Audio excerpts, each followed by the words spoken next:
How do you behave when you are in the presence of only yourself? And I think a lot of us need to come to the realization that we don't need to be other people to be complete. Let me just say that again. We don't need to be other people to be complete. I don't know who needs to hear this, but you do not need to mimic other people in order for you to find confidence in yourself.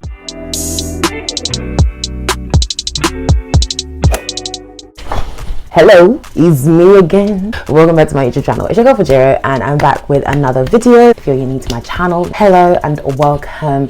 I do a lot of vlogs about university, life as a medical student. I'm going to do a lot of vlogs about my businesses this year and stuff like that. So make sure that you are staying tuned to these videos by subscribing to the channel, clicking on the notification bell if this is the content that you would like to see on your timeline. And without further ado, let's get into this video. What am I going to be talking about today? Nothing other than self-confidence. I'm going to be talking about why I don't feel like a lot of us really understand what self-confidence is. My perception of self-confidence when I was smaller was how you look to other people in the room. Everybody loves you, that everybody just wants to be your friend. And I grew up with the perception that self-confidence was less about you and more about how others perceive you. And that was, I think, the one thing that just decreased my self-confidence over the years, because I was looking for external validation and still sometimes do. I am changing, God is molding me, but I still had a lot of periods in my life where I was literally seeking for external validation, and it really impaired my self-confidence. That's the first no-no about self-confidence. Self-confidence is less about how you look like to other people and what other people think of you, and it's more about what you think of yourself and how you behave when you are in the midst of one person, and that one person is you.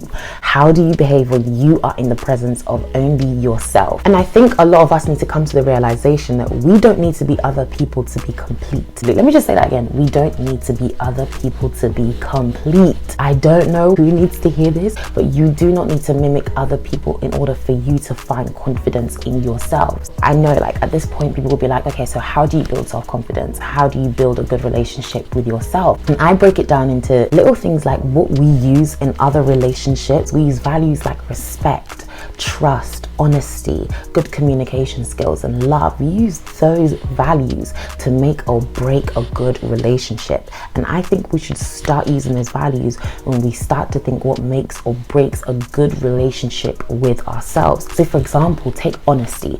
If you're not honest in a relationship with another person, how do you think that relationship is going to continue? It's clearly not. If there is a lie that you are recycling over and over in your brain, and it's a lie that has been passed down from generations, and you have not told yourself the truth, or the truth, you know, in the word of God, then that is the makings of a bad relationship with yourself. Other factors like trust is the basis of a really good relationship externally, but internally, we also need to trust ourselves. We need to trust ourselves to make good decisions and to make the right decisions for ourselves. Respect is another thing. If you don't respect yourself, how are you going to build good self-confidence?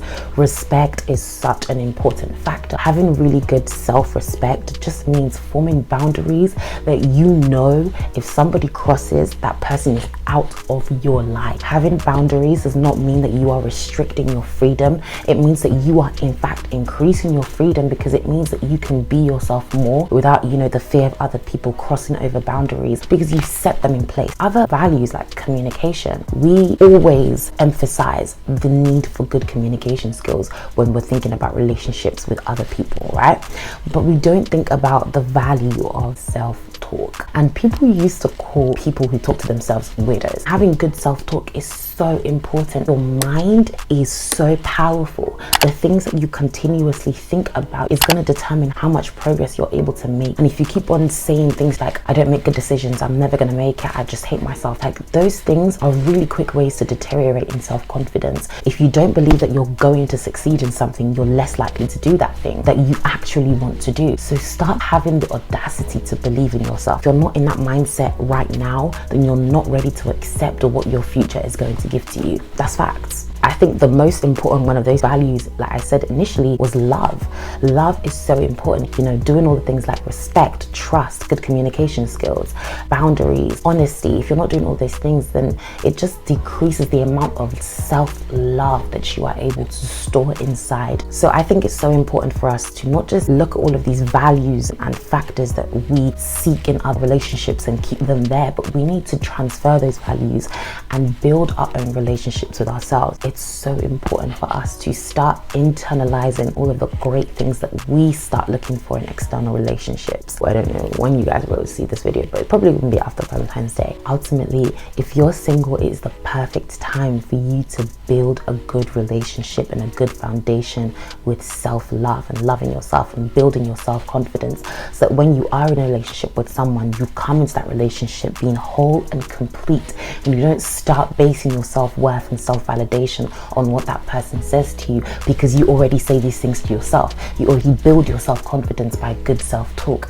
You already trust and respect and value your opinions, so you don't need someone else to trust, respect and value your opinions. It's just an added bonus. If you are accepting of yourself, regardless of what other people think of you, then that gives you such a better chance of succeeding at the things that you really want to do in life, because you're not putting your validation on the fluctuation that is other people's emotions. So yeah, I would say the ultimate crux of this video is make sure that you're spending time with yourself.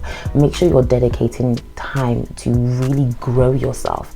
Self-confidence is one thing, self-growth is another thing, and being an investor of your mind is so important. Reading books, educational podcasts, motivational sermons, building up your mind is so important when it comes to building your confidence, because the more you know, the more you're able to speak to other people, to encourage other people, to motivate other people, and that comes off as confidence without you even realizing it, just because you have more in you to pour out to other people. So I would emphasize, if you are going on a self-love, self-confidence journey, make sure that that journey doesn't just involve putting face masks on or just pampering yourselves or polishing your toenails.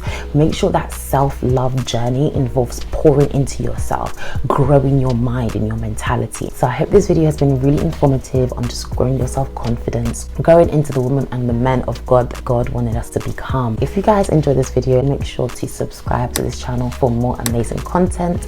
I release videos once a week on Sundays at 7 p.m. GMT, and I would love if you guys join the family and click the notification bell so that you can get alerted every time I drop a new video. Make sure to leave a like on this video, as well as a comment down below. What do you think self-confidence means to you? Let me know in the comments below what ways that you have found useful in building your own self-confidence.